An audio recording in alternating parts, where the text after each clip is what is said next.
just get by in life before we die.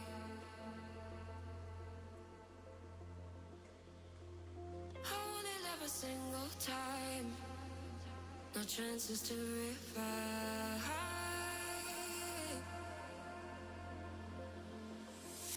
Days are slip away sometimes when pressure holds too tight.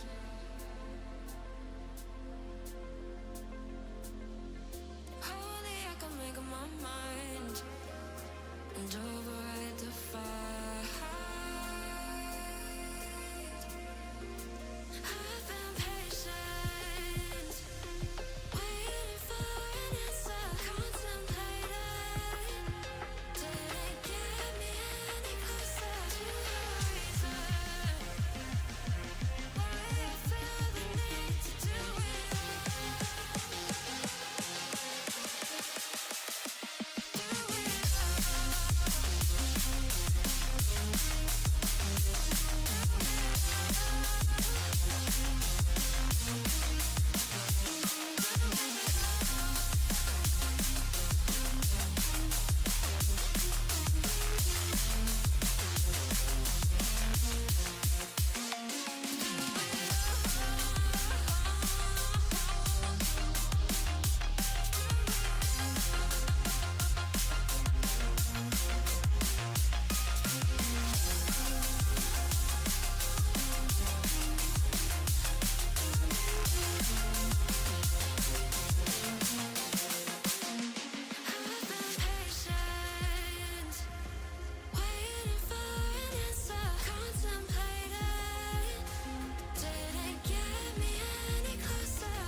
It's like clockwork, how it always ends.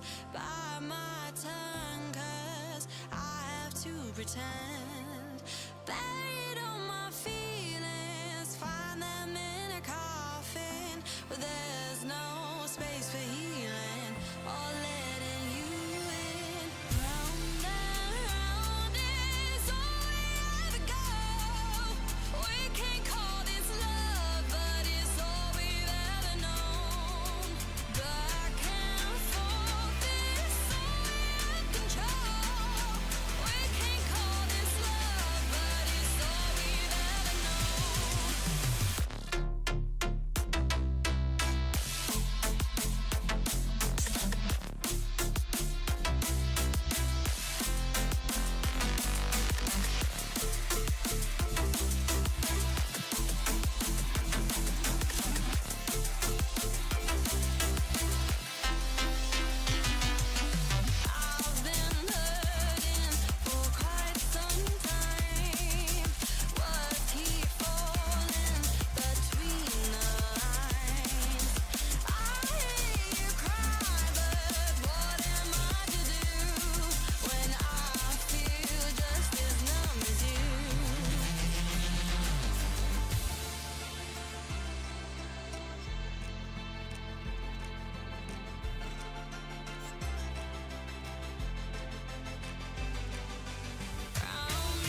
Ladies and gentlemen, we are live back again. Whoa. That's not the intro. That's not. Oh, wait. Yeah, you're right. We have to have technical difficulties for the first 5 minutes. Hold on. Wait. Oh, that's the wrong scene. Hold on. Wait, there it is. Okay. We fixed You're it. supposed to say, ladies and gentlemen, boys and girls, children of all ages. RUM-Gaming proudly brings to you the Twitch streaming champions of the world. You can chime in anytime now. I got it. You got this. Go ahead. I don't want to steal your thunder, Go ahead. The Big Texas Goat and Dragon Lord. Ta-da. There we go. Beautiful. Welcome, everyone, to the RUM-Gaming Monthly Pulse, September 2025. We've got a good one for you this week. Should be some really cool information. Got a lot to talk about. We have an event coming up in 2 months, guys. November coming up soon, people. So, one of these days we should put that on our little chart here of what the dates are so we actually know what we're talking about. Yeah. But, so yeah, November if you have 15th and 16th. November 15th and 16th in Venus, Texas. Steampunk November. Be there or be square. Get your tickets now. We do have a discount code, and it is GOAT. Failing me at the moment. I cannot remember what the code is. I'm on it. GOAT's going to get us the code while I continue talking. But make sure you show up. We're going to have a booth there. We're going to be in costume. There's some really, really cool stuff that's going to be there this year. They just made an announcement on their website and Facebook about a musical group that's going to be there that looks really interesting. So I'm excited to go check it out and excited to see it. So come find us. What is he, like a comedian, magician, both? Yeah, some kind of magic comedy act that's going to be there. That's going to be pretty neat.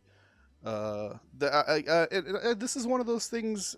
I feel like I got the sense for attending for the very first time last year that just every year it's just going to get exponentially better.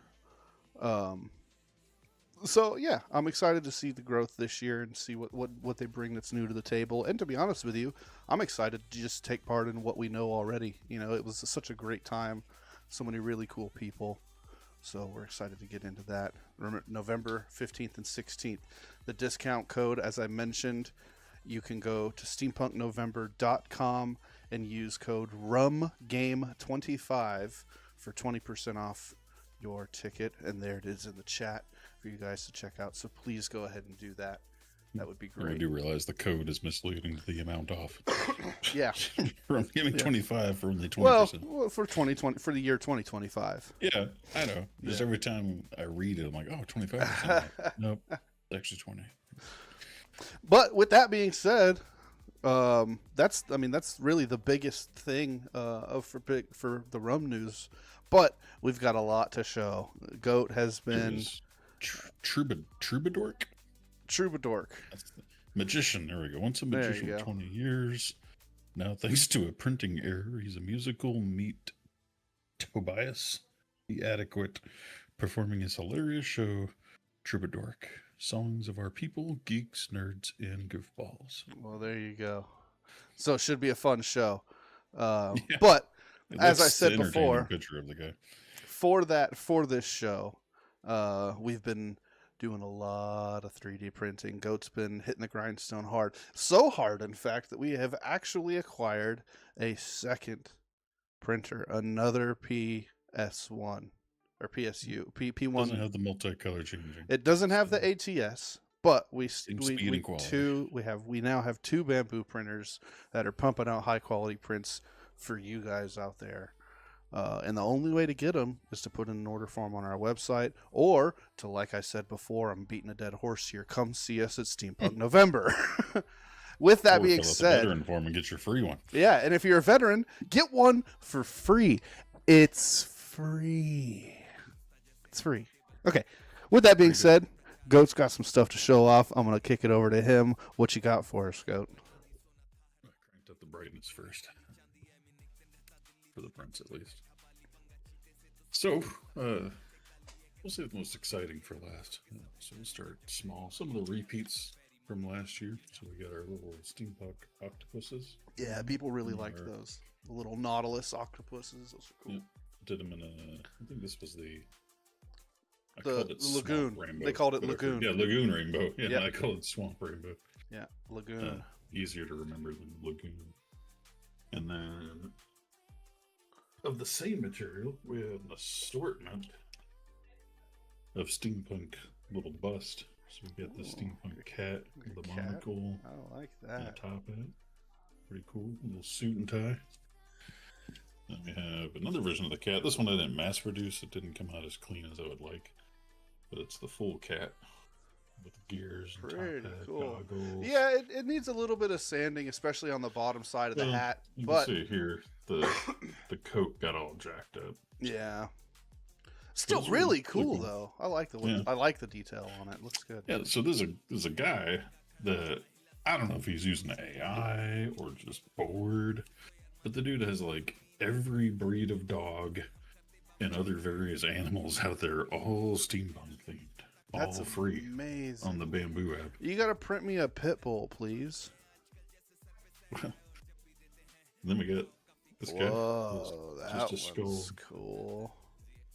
I like that. I like the little like thing sticking out. It's almost like it's Frankenstein's skull. Yeah, little bolts. Yeah. Yeah. And then speaking of dogs, There we go. Saint Bernard with goggles on. yeah, I think it was technically a pit bull or something, but yeah, it's kind of a. I was picking the most neutral dog that I could think of. Because Yeah. it had like bulldog. I want a shirt like Rottweiler. that's what it was. Bulldog. That's what it looks like. Looks like a bulldog. Other on steampunk themed stuff. We got this guy. Little, It's a golden fancy raven. crow or raven. Has a Wow. little monocle on its eye. Good little focus. There it goes. Man, you know, Monocle, bow tie, but you can use this stuff. Look, made it big enough where you can kind of like hang some rings or something on there. oh yeah, because yeah. So it's funny. I actually kind of want one of those. And this is a little off topic, but I'll talk about it. Shelby and I have been discussing the idea of building a raven shrine in our backyard to try and see if we can attract a raven. Yeah. And I've been doing some research about it, and one of the things is you want to put out shiny things for them to play with, and like I love the little tree to put your little shiny baubles on. That's cool. Wow, sitting on the skull. The raven's in a plague He doctor has, vest. Little plague doctor coat. Yeah, his little potion bars on his waist there. Oh, that's Lighting's cool. not really picking him up. There it goes. That's so cool. I really like that filament too. That sparkly purplish Yeah, black this was the galaxy or whatever it was Interstellar. Or Interstellar, Galaxy or yeah. something like that. What else is there? Oh. So, for those of y'all that haven't been to a steampunk show before, a lot of the themed stuff is around. They carry a holster with a teacup on it on their belt. So instead of a pistol, they have a teacup holster. So made some steampunk teacups. Beautiful. With just a blank portrait, so you can put whatever you want on there. Yeah, A you get sticker a of little yourself, sticker. portrait of Yeah. yourself. Yeah. Made these. They came with the Alice in Wonderland theme, so there's one for like each of the Alice in Wonderland characters, but I just printed the blank ones. That's pretty cool. And yeah, this guy's too many things on my desk. So we brought some of these last year. These are the Yeah. steampunk foxes or Those were cats, yeah, depends those on were what you look at. those were top sellers. And this was made out of the Interstellar as well. You can see it's Yeah. almost kind of rainbow where it's like purple, Yeah. like a dark greenish, and then back to purple. It's really But you pretty. can really see that shimmer and sparkle where it's not loud glitter. Yeah. It's subtle. Those are low poly steampunk fox. Yeah. People really These are- liked those. I was trying to think for reference. One thing for reference, I was a toilet paper roll. It's pretty big. Yeah. 2 toilet paper rolls. Speaking of big, but not quite big enough, I need to try and make another one if I have time for the show. I was making this mask. Ooh. Steampunk rabbit mask. That looks It's like got a mask. That, Ears and bolts and hearts. that looks big like a goggle. mask that your character in Lies of P would wear. That Big is so clock. cool. It's got all these gears in the ears. I want one of those. It's really cool, but not exactly big enough. To be honest with you, I want one of those just so I can strap it to my cosplay to my belt. Yeah, that's for my I'll costume. still bring it because Man, a kid could wear so it, cool. but for an adult, or at least an adult my size. Yeah. The problem is the ears. So if you picture like my picture frame being the print bed, I have to print it like this to maximize the size. Yeah. And so I started printing another one, and yeah, the supports was acting up, and rather than waste days, because this took like 12 hours to make. So, have you considered trying just chopping the ears off and printing the ears separately, and then just gluing them on? I mean, I could, but then that'd be a really big weak point for the ears to snap off. Not really. I mean, if you super glue them on, the filament will fail before the super glue does. Yeah, but if I could just print it solid, I can. I mean, I think the size that I have is appropriate. It's just I got to add more supports to it to make it print better. Yeah. One that's almost life size though is this guy. Oh wow! Look at that guy. Big steampunk bust. What's his name? Fred. Fred. I like him. He's got beautiful eyes. Nice. Yeah. That look into your soul. Looks like the Death Rider Death Stare, man. I was really surprised with how smooth it is. Like, you just don't see like any layer lines on it. Yeah, except for that one seam all the way down the back, but it's okay. Yeah. Where like it comes together. Yeah. Yeah, and it's actually in like 2 different spots too. Yeah.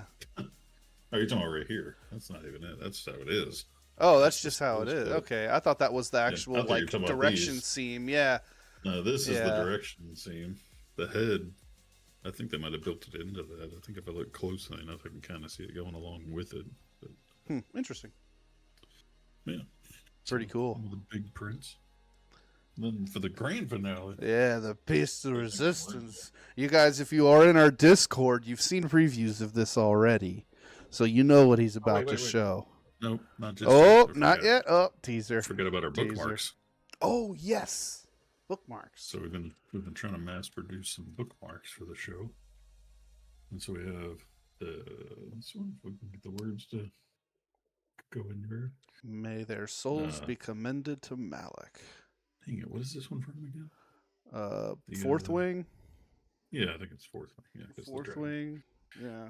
So this Fourth Wing bookmark. Then we have a couple of color ones of these, not too many. This is from Red Rising. Yeah. And actually has a quote in the back too. And my honor remains. So only got like 4 of these colored ones like this. And then I have a stack of the little popping black and white ones. Those are neat. Came out really clean. Yeah. Same thing with the quote in the back. A little harder to read. But and then kind of a more basic one. We got these ones. There you go. I don't watch porn. I read it like a real lady. Doesn't say real, but well, yeah. And then with the same red and black, we got just a basic Star Wars one. Rebel Alliance. And then I think this is the Agatar symbol. The white has tattooed on her. Just a little basic one. And then I got a small stack of these cool ones. A little black and white Venom one. Really cool. I like that. Those are neat. It's really cool that it printed like that. Yeah, so we're slowly working on some bookmarks. If you have any ideas or that you'd like to see in the bookmark category, let me know. Yeah, definitely post them in the description or in the comments of the YouTube video if you're watching on YouTube. Send us a message on Discord if you're in our Discord. All that. But yeah, the big boy. And now for this guy. Yeah. Gotta back up a little bit. There we go. It's our teapot racer, because at Steampunk November they have a teapot racing competition where they actually have a little mini track that you get to race little teapot race cars around. And so most people take an actual teapot, but since we're in the 3D printing business, 3D printed a teapot. That's right. Because our mascot is a space regulating pirate. We got Buford up here on top of his giant battle teapot. And even the teapot, just like the cup, is steampunk themed. It's got the clocks and gears up on the top. And then, to make it a nice battle cruiser, you put these big cannons on each side.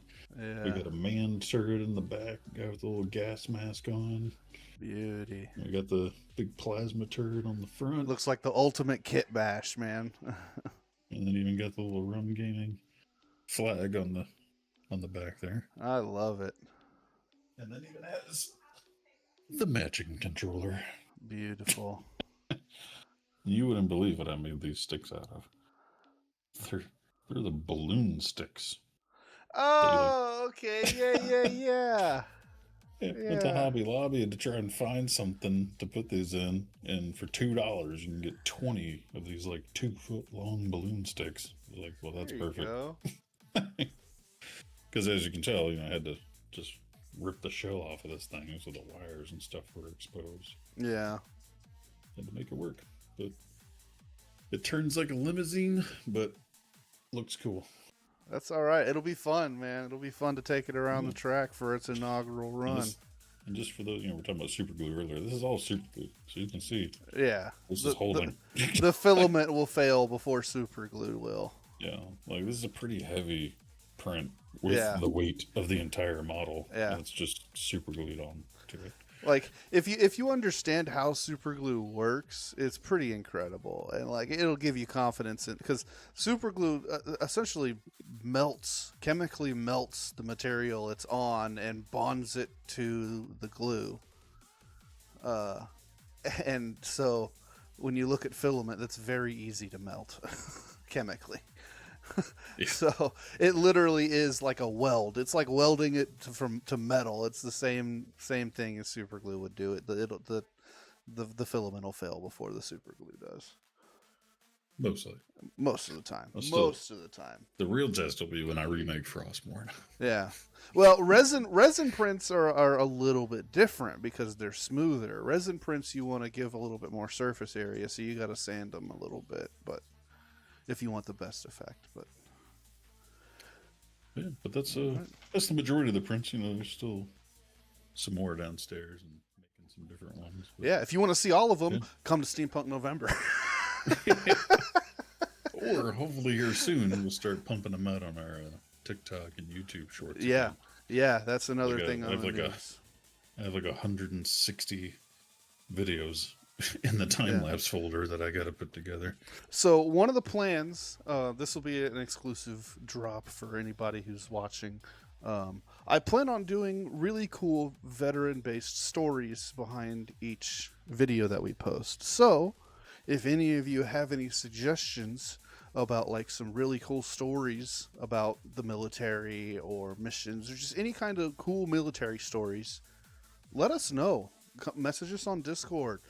Message us on Facebook, send us an email, comment on the YouTube video below, right? Like, just let us know. I'm always looking for really cool military stories that we can use for these TikToks and these YouTube shorts that we're going to be posting. So let us know if you've got some cool stories. Speaking of cool stories. Yeah, what you got? I was just going to say that's a good reminder if I need to go and write my next veteran rant blog. Yeah, you need to do your next rant. If you got a few to rant about as dealing with work and trying to be efficient at work and comparing that to the military life, like it's been like constantly coming up, and people I work with point out, things that I think are normal, and they're like, "Why do you need to do it that way?" Well, it's fun. It is, man. It's funny. I keep seeing these videos come across like my YouTube shorts and my Facebook reels. Like, when you were in the military, like, having people like scream at you and like traveling to foreign countries wasn't scary. The veteran's like, nope. It's like, so like going into a combat theater with like, you could get shot or blown up at any time. That wasn't scary. Nope. What were you afraid of? The veteran's like, being late to anything ever. It's the single most anxious thing that you could put a veteran through is to make them late. And it's for the most part. I mean, I was talking about that today with the workers, where it's like, It's like, I'm always here at least 10, 15 minutes prior. Yeah. Just sitting in the parking lot. If you're on time, you're late. I mean, the only thing I've changed in the civilian world is I'll sit in the parking lot and like 5 minutes till. I won't go into the office, but I'll be there in the parking lot, ready to go. I'm the same way. It's like, even for work, it's like I work from home. It's like I could easily roll out of bed and clock in and sit down at my computer at 6:55 for my 7 o'clock start time. And I know some people do that. A lot of people do. But me, no. I'm at my computer, 6:45, booted up, all of my windows and applications loaded and open and ready to go, just in case if somebody says, "Hey, I need something. I know you haven't started yet, but I'm ready." It's like 15 minutes, and I feel like I'm late. If it's like if my alarm goes off at 6:45 and I'm not out of bed, I kind of panic a little bit. The only thing that changed for me working from home is I was eating my breakfast like 10 minutes till, 5 minutes till.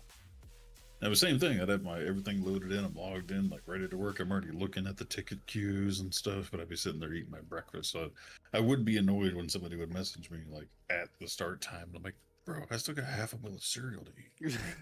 See, that's one of the things I really like about my managers is they decided it would be a good idea to give us 30 minutes at the beginning of every shift of what they call backline time, and that's just to boot everything up, finish your cup of coffee, respond to anything that happened overnight before you have to like go into taking cases and calls and whatever the case may be. And it's like 30 minutes at the beginning of your shift every day. That's doesn't sound like a lot, but that's awesome.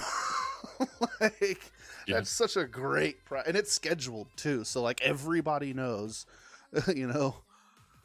like they're not gonna, the support, like the we call them the ops team, the operations team isn't gonna assign you work in the first 30 minutes because you're not scheduled yet.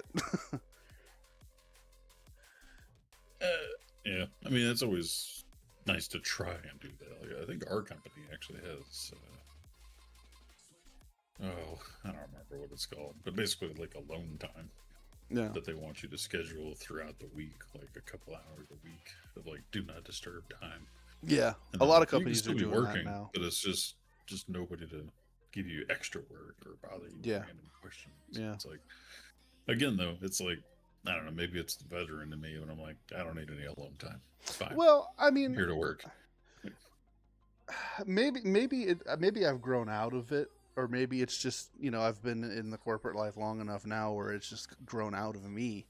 But and not only that, I guess it's just been a practice for me for the past few jobs that I've had. Every manager I've had for the past couple of jobs has done that. Like, you need to set like at least an hour a day every day as your focus time for like you to do your work without focus time, without anybody to like mess with you. That way, because a lot of people work really differently. Like, some people really like to hyper focus on tasks, and any kind of small little interruption can throw that off. And so for me, someone like me, I'm exactly like that. Like, when I get in on something, if you interrupt me, you could forget that getting done. Like, you just need to leave me alone until it's done, or else I'm just going to go completely off track. And so being able to have that hour is very valuable to me, because I need that sometimes, because there are some times where I just have stuff that takes a long time that I have to just dig my feet into and can't be bothered. I mean, so two parts to that. I mean, I'm the same way. I have a critical task, like, don't bother me. But typically the supervisors I'm with, when I get assigned a critical task, they know that's how I work, and they're not going to bother me. Yeah. But the reason I don't want just random focus time throughout the week, I'm like, I work in an ever-changing environment where you never know when something's going to be set on fire. Like, well, yeah, I don't true. need this random focus time. Just if I need you to not bother me, I'll tell you, hey, don't bother me. I got to get this shit done. Yeah. Like, well, I mean, in your environment, it's a little different because y'all are kind of running a lean crew from what it sounds like. Well, which isn't necessarily a bad thing. Right? Lean is mean, right? Any car guy knows that, right? A lean crew is a good crew, but that also takes away a little bit of the freedoms that you would have, like an hour of focus time, or sometimes even your PTO, has to suffer sometimes. Whereas me, I mean, there's I don't know the number, but there's over 100 agents, right, that work over the multitude of different products that we support. So it's like, I really don't have any worries. Like, I'm always going to have coverage.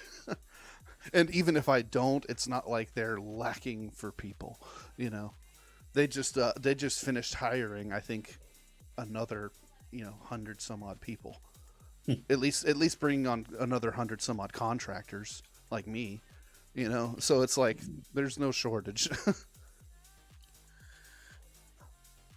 Well, speaking of work, still no real updates on the RUM-Gaming board game, and I actually missed an opportunity to do some more beta testing at a board game night with some friends on Friday night. Didn't even think about bringing it with me. Bummer. Well, in other news, I do have somebody that might be able to help with the artistic side of it. So he's been sick recently. So I've been trying to give him some space, but as soon as he's feeling up to it, I want to get him in for a meeting to talk about it, because I think he's gonna help us out. Yeah, my goal though is still by the end of the year to try and have a more functional version of it. Might not be ready to send off to a company and put it in a box, but at least it'd be something to put in a Ziploc bag. Yeah. And test it out. Yeah. Take it to fun little board game nights, just like you said. Yeah. Because at the moment it's still on paper and it's kind of a pain in the dick. Right. Yeah. Yeah. I need to finish fine tuning the formatting so that I can print it on the cardstock and cut it out nicely. Yeah. But moving on. Still in development. Hasn't Gotten lost or anything. That's good. Hey, just keep an eye out. Keep coming back every stream for more updates on that. It's coming. It'll happen.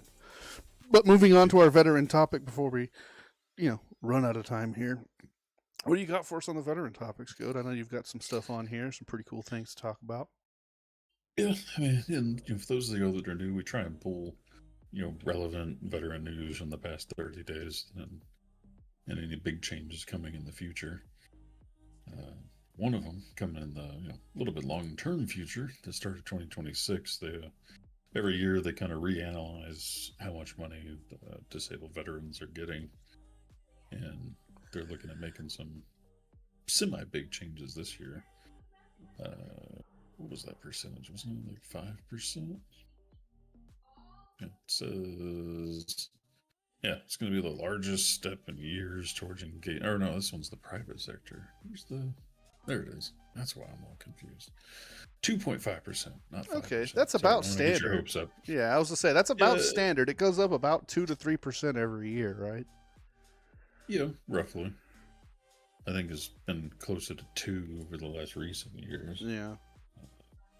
Well, no, I mean, I think what was it, a couple of years ago they did like a pretty big jump. It was like I thought it was like, it was like 2020 or something. Yeah, it was like either like 5 or like 7%, something. It was crazy jump. 2022 or no, 2023 it was an 8.7%. But yeah, so 2020 was 1.6, 2021 was 1.3. Yeah. Heck, going back to like 2016 was 0. Yeah. So I mean, some years we get fucked, some years it goes up pretty big, and this year, it's closer to that. I guess what would average be an average. Yeah. But there's more 1 point somethings than there are 2 point somethings. Yeah. So 2.5% is pretty solid, a little less than last year, which was 3.2. But for those that were wondering, they did put out those projected numbers. Yeah. I definitely don't think it's finalized, because I don't think they finalize it until like November. Yeah. When they go over budgeting and stuff. But I'll put that whole link in chat here for anybody that's curious. But that's what we were looking over this weekend. Mm-hmm. Seeing if we're going to get some big bump like we did a couple of years ago. But it's just the standard one. Just the standard. It is what it is. But other benefits, though, was the first one I was looking at was giving more funding for private healthcare, which comes in handy quite a bit with me just last weekend, or last Tuesday or so. I had to have a local clinic here in town that I can go like talk to a doctor at, but they can't do everything there. They can like draw my blood there, but then they still have to mail it off. If I need x-rays, I got to drive 50 minutes one way to Tulsa to go get x-rays.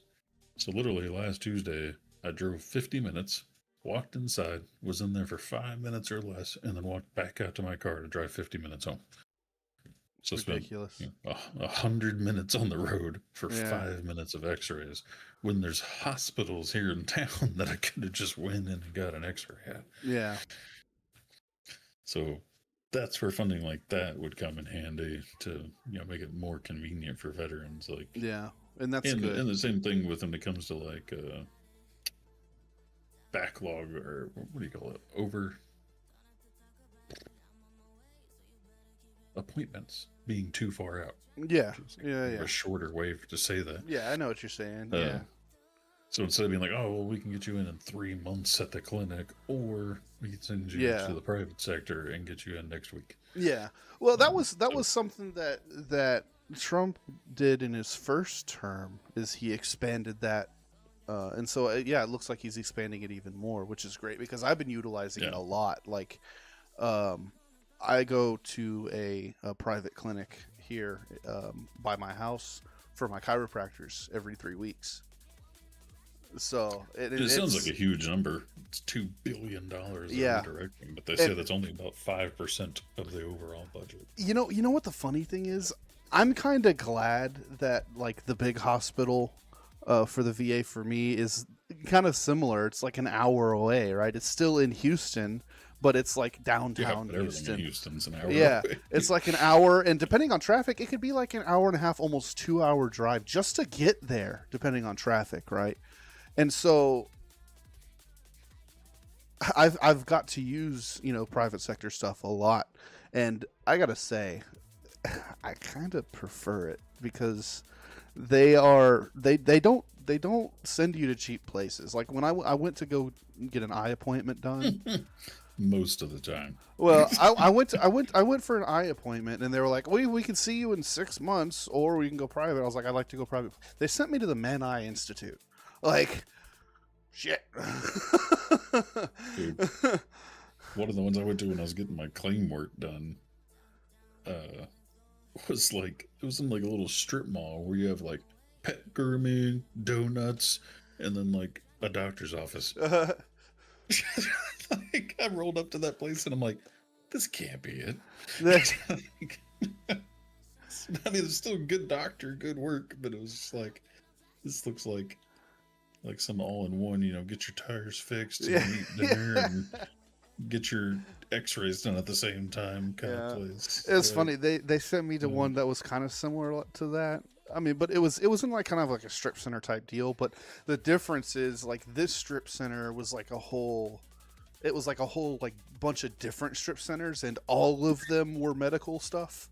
So it's like there's a dermatology clinic here, there's a sleep clinic here, there's a x-ray clinic, there's a ENT here, there's a pediatric clinic here, whatever, But I went into this they gave me a sleep doctor appointment or a sleep study, and it ended up being across the street from Shelby's work. So it was great. I got to wake up in the morning for my sleep study and go say hi to her at work. I will say I've had 2 sleep studies. They've both been here in town. So yeah, it seems to be kind of random sometimes of what they send you off for and what they don't. Yeah, I know. This is a pro tip for other veterans. I'm fairly certain to send you off, like they can make the choice on their own whether to send you off or to retain it at a local VA. But if you request it, you have a better chance of it getting sent off. Like, and I've always done that. Like if they tell me it's like, oh, well, we can't see you until 3 months from now, I'll immediately say, it's like, okay, well, can I see somebody in town, like closer to me, can I see somebody out in the civilian sector out in town close to my house that has more available? And they'll say, okay, well, we'll check on that. We'll put in for that. And then they'll evaluate, and then they'll decide where they can send you or whatever the case may be. So tip for veterans, if you don't want to travel very far and they don't have an appointment readily available for you, request it. The worst they can do is say no, right? Just ask. I've had great success with that. And the VA, they have a lot of flaws, but you can't say that they're not accommodating. At least for me, I can't. They've accommodated me in every way that I've needed. So, Well, speaking of being accommodating, Yeah. the next announcement that they announced, we touched this, it was your last month or month before, we were talking about the money that they're putting towards making sure veterans VA don't home lose loans. their Yeah. homes. Yeah. Now they're extending that even further to the ones that have lost their homes or never had one to begin with, but basically veteran homelessness. It's either who are homeless or at risk. They announced a grant, or a series of grants, $818 million in grants to help veterans who are homeless or at risk of becoming homeless. That's amazing. It was split between 235 organizations nationwide. Yeah. And then they put out some numbers. It was kind of crazy because it says there's just, I don't know how they get these kind of numbers. I'm one of those people that thinks statistics are witchcraft. But it says in 2024, there was 32,000 homeless veterans. Like, not just homeless people, specifically homeless veterans. Yeah. I'm like, man, like, where are these 32,000 people at? Yeah. And granted, you only have to serve for, like a year to be considered a veteran. So, I mean, yeah, of all the homeless people in the world, I mean, odds are, one in like, I don't know what the numbers are, but I'd say one in like 10 people is a veteran. Yeah. Well, it is always great to see these things for homeless veterans. But at the same time, it also like cements my belief that I don't really, I haven't yet seen or can't think of a good excuse for a veteran to be homeless in this day and age. With all the amount of like benefits that veterans receive, especially disabled veterans, I just don't see it. I don't see it. I'd love to be able to sit down and talk to someone who was prior a homeless veteran or is a homeless veteran, just to find out what the problem is. Like, why, what are you missing? Like, what is keeping you from taking advantage of all of these wonderful benefits that this country has for you? Lack of knowledge, stubbornness, feeling guilty or ashamed to go take the help. I mean, there's a lot of reasons. But, random number, though, it is 1 in 16 people. 1 in 16 U.S. adults are veterans. Yeah, I mean, I've had some friends and family that have been in that situation, too, and it's like, most of the time, it's just like us trying to give away free 3D prints, man. They're just, like, stubborn. Yeah, that's true. Just don't want to ask for help. I'll make it happen. It's fine. I don't need any help. I can take care of myself. I'm eating. I have a place to sleep. And it's like, yeah, but you could be eating better. You could be sleeping somewhere better. Like, yeah, it's a stubbornness of like not. I mean, you could almost attribute it to being a veteran, where you're like, nah, I don't need handouts. Take care of myself. I mean, that's the thing. I mean, that's something that they train you to do very, very well, is to take care of yourself under any circumstances. Like, you can figure it out to make it work, adapt and overcome. And like that works to your downfall sometimes. Yeah. Yeah. You follow that almost to a fault, Yeah, I'd say I'd almost be less surprised that there's a veteran homeless over a civilian homeless. Yeah, I don't know. I find it difficult sometimes, just because as a disabled veteran myself, I know how many resources there are out there, and I'm learning more and more every day, and even as we do these podcasts. So it's like the excuses start to trickle away at some point, It's like, what are you spending this money on? What are you spending this money on? Now I have to ask, because it's not like you're not getting any money, because the government is literally giving it away. Well, if you're a disabled veteran. Yeah, that's true. If you're a disabled veteran. Yeah, 1 in 16 are just veterans, not disabled veterans. Yeah, but I said, you could just serve 2 years in the military and you're a veteran for life. That's true. You're getting anything from the military. That's true. Veteran or VA. That's true. That's a good point. But again, I'll see like veterans with that are like missing a leg, and it's like disabled veteran, homeless, send prayers, and it's like, what? How? How? I don't understand how. I mean, in the more recent years, I can see how, because like you go back to the video we did about the cost of living analysis. That's true, man. even if you were getting 100% VA disability, like it's almost not enough to live in today's society. I mean, I'm not gonna say how much my mortgage is on stream, but I will say, like, my mortgage for my house is just a few $100s short of a 100% disability rating with a spouse and no dependents. Like, Yeah. like, But we're talking about everything. You're talking about living an entire life. Like, yeah, but what I'm saying is my mortgage on a house, you could find a really cheap apartment. Like, you could find a place to live rather than the streets for way less than your disability payment.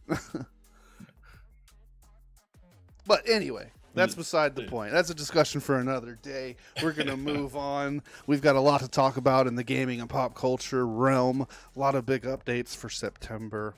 One of the biggest ones I'd like to share, and one of the things I want to talk about most, is a game that fell out of my heart for a really shitty reason. But I'm glad it's back. So, Helldivers 2 has been wrapped up in a lot of drama recently, or even on release. It's a Sony game published by Sony, and they had some issues with users. They made this requirement, Sony did, where in order to play the game, you had to have a PlayStation Network account, and that blocked a ridiculous amount of countries around the world from being able to play the game because those countries just wouldn't allow PlayStation Network accounts to be made. And so that really pissed off a lot of people, a lot of gamers in the industry, in the gaming world. And so Sony did a false backtrack and said, okay, fine, you don't need to make a PlayStation Network account. And so they removed that, but what they did is all the countries where you can't make a PlayStation Network account, they also made it where you just can't buy their games anymore. And it's like, so you backtracked, but you made it worse. And so, like, that's just really scummy, shitty business practices. And so a lot of people wrote off Helldivers 2. They're like, you know what? We're not going to participate. It sucks for the developers of the game because the developers did a great job. It's a wonderful game, but Sony fucked it up for them. Just recently, Sony fixed it fully. They brought those games back for purchase in all those countries. Now everyone can play it, and they released it on Xbox. So and gave it crossplay. So PlayStation, PC, and Xbox gamers can spread managed democracy across the galaxy and helldive together in the virtual world, and that is awesome. More games aren't crossplay. Oh, that's starting to become a thing now. I'm seeing a lot more and more and more and more. Well, it should be. Yeah, well, the thing is, basically. Yeah, well, I think what the thing is people for a long time figuring out the most efficient way to do it. It's been difficult, right? They have to work out the kinks because at the start you'd have to create basically a whole game for each port, and that's a pain in the ass. And so I think now the technology is evolving, and the ports are getting simpler and simpler to bring over, so more people are doing it. But great news for Helldivers 2. I've been playing it again. I jumped back in. I reinstalled it as I said I would. I boycotted them because of that. But now I'm back, and it feels so good. Another thing on Helldivers, with the release of Xbox, they released a collab with Halo, so you can go in and you can be an ODST in Helldivers, which is fucking cool, man. I'm sorry. It's just cool. So yeah, Helldivers back on the up. Glad to see it. Big win for the gaming community there. The next bit of news I want to follow up on last month. We talked about Call of Duty catching some flack for all the ridiculous skins and things like that. More cartoon skins. Yeah, and they were listening. Very, very clearly they were listening, because Black Ops, they just announced that they're not going to release any of those crazy unrealistic skins. And they're going to continue the trend of not being able to transfer any of your cosmetics or anything like that from previous games. So even in the Black Ops 2, if you bought skins and stuff like that, or Black Ops, whatever it is, 17, whatever the fuck the last one was, your skins and stuff aren't going to transfer to the new one. And they are going to try and bring the game back to what Call of Duty used to be and what everybody loved. And they say that with every new Call of Duty release, and it's bullshit every fucking time. I mean, listen, everybody knows my feelings on Call of Duty and that entire franchise at this point, so that's all I'm going to say about that. Next up, Dune Awakening has their first DLC coming out on September 10th. They are promising some new armors, some new weapons, a new vehicle, and some new testing stations for you to explore. So that'll be cool. Hopefully they add some. Hopefully these testing stations have new layouts and they aren't just recycled layouts and new locations. That would be cool. So yeah, make sure you check that out. On a side note of Dune Awakening, if you are interested, we do have a private Dune Awakening server.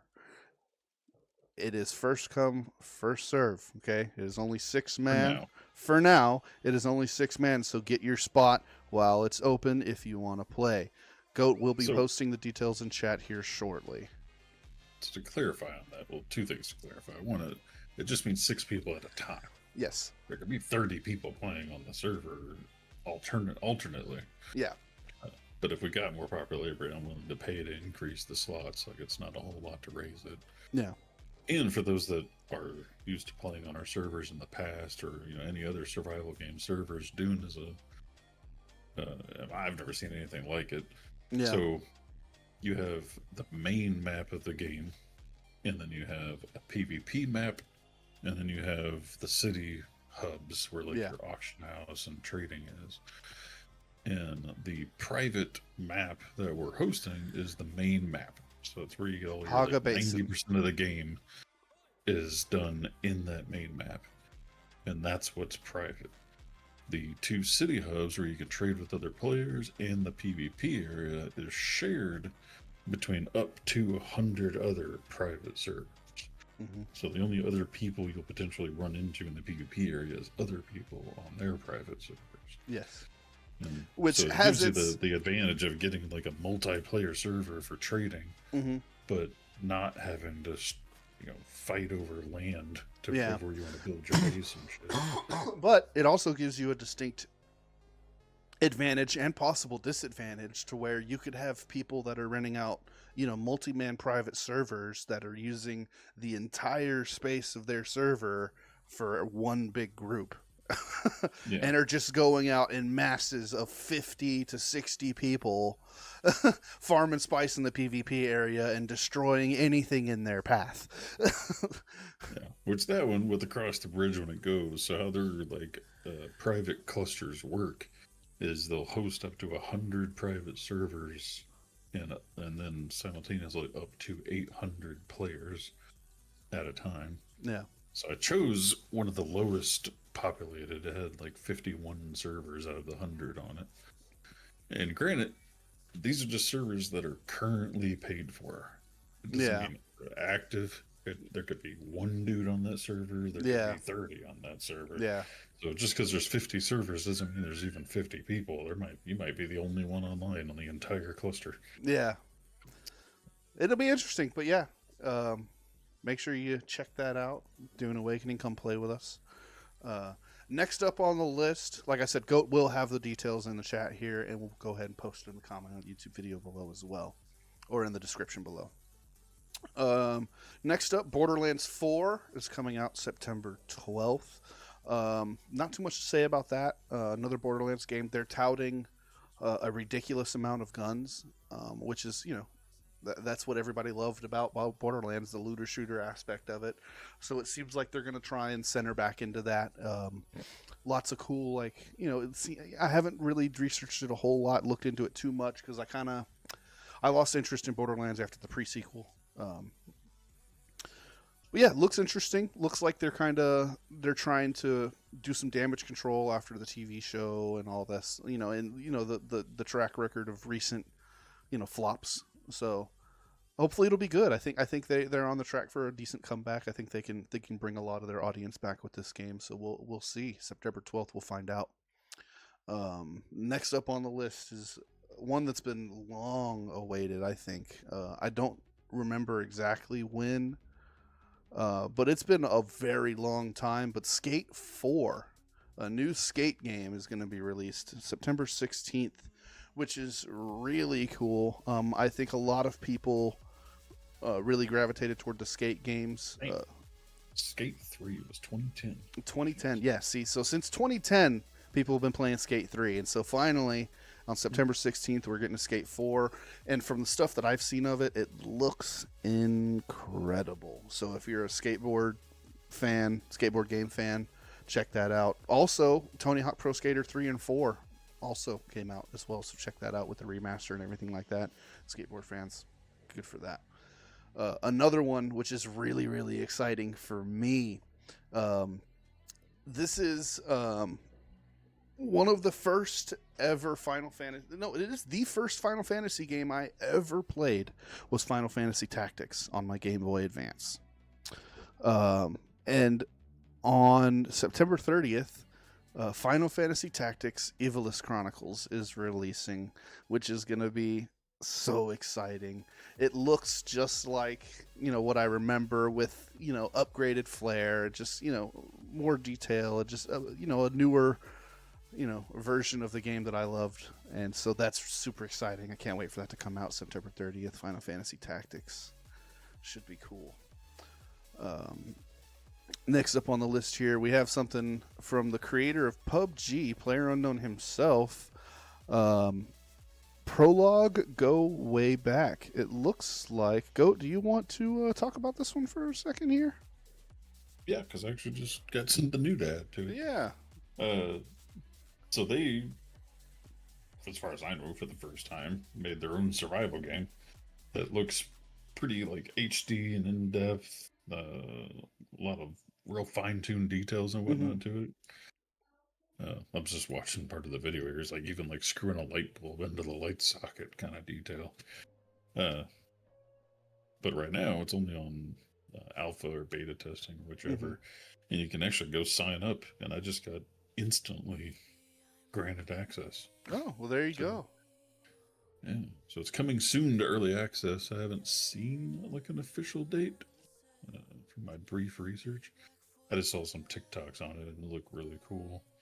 It's using the Unreal Engine 5, which is really high def. Yeah. The problem is right now is it's only single player. My history is I don't really care for single player games too much. Yeah. At least give me co-op, especially on a survival game. Yeah. That's like playing the forest by yourself. It's like, what's the point? Yeah. But yeah, it's called Prologue Go Way Back. Kind of a weird name. Yeah. So makes it sound like a part 2 or something. Yeah. So yeah, cool little survival game from PlayerUnknown, the creator of PUBG. Take a look out from that. That should be interesting. And like Goat said, sign up for the beta. You might get instant access. Check it out today, right now. Because that wasn't there the other day. I just pulled it up now. Well, there you go. Verify my facts. There you go. And the last thing on our docket for the evening before we close out our show is a new game that I just recently heard about. The date is to be determined. We don't know when it's going to be coming out yet, but it looks pretty polished from the pictures that I'm seeing on Steam. Looks really good. It is called Crosswinds. It is a pirate survival game. So, there's been a lot of attempts at survival pirate games. You have games You have games like Black Wake. You have games like Sea of Thieves. You have games like Atlas, who, do the pirate thing okay, but at least for me, I don't know. They kind of missed the mark. Like, I don't necessarily feel like a pirate playing Atlas. In Sea of Thieves, I definitely feel like a pirate. That game is fantastic, I think. But I'm excited to see this one. From what I'm seeing, the videos and they actually even have gameplay pictures posted on their Steam page. Look really cool. Look really good. So I'm excited for them to release some kind of demo or beta test or just even a release date to play this, because it looks really good. Because I'm always down for pirate games. I think the best pirate game of all time is very old and needs either a remaster or needs something to take the throne. And I knew you were gonna ask it, and it's Assassin's Creed Black Flag. yeah, that one had the best ship. It had the best pirate stuff in my opinion. So as far as like a multiplayer ship fighting, like Black Wake is still pretty fun. And it was free. I can't remember. I mean, Ubisoft had that game Skull and Bones, which was pretty cool. I played that for a little while, but the problem with Skull and Bones was that it was an Ubisoft game. Black Wake's free. So for a free game, Black Wake is pretty cool. You queue up, kind of like queuing up for like a dungeon or a battle in Call of Duty. Yeah. And you just get grouped up with other random players, jump on the ship and start fighting other ships. And it's like last ship standing battle royale. Yeah. Sea of Thieves has a feature kind of like that too. Have like a ship-to-ship combat arena mode. But yeah. It's definitely nowhere near the graphics of Crosswind, which is what I'm excited to see. Yeah. Crosswind. Yeah, so Crosswind. Make sure you check that out. Wishlisted on Steam. And yeah, I think that's actually going to do it for our show this evening. Thank you everyone for watching. Almost right on time. Yeah, we got it right on the button. I hope everyone has a wonderful evening and a wonderful September. Make sure you tune in. Make sure you stay tuned into our Discord, our Facebook, our YouTube, here on Twitch. If you go to our Discord, you'll see announcements for our wrestling stream that we are trying to do every week. Our friend Scriv does that, and he does a really, really great job of it. So make sure you tune in for those. And like I said before, make sure you check out our Discord. Go follow us on Facebook. Subscribe to our YouTube channel. If you're an Amazon Prime member, use that Twitch Prime subscription down below. Subscribe to us here on Twitch. And speaking of which, don't forget it's September month. It is September. Save up to 30% on subscriptions. That's true. Get your gifts in now. Get your subs in. And we'll see you next month. Hope everyone has a great month. Yep. We'll see you next month, and hopefully see you in person in 2 months. Yeah, that's right. Steampunk November, right around the corner. Might even be dressed up in theme for the November stream. Maybe. Gotta make sure that outfit still fits, you know what I mean? Yeah.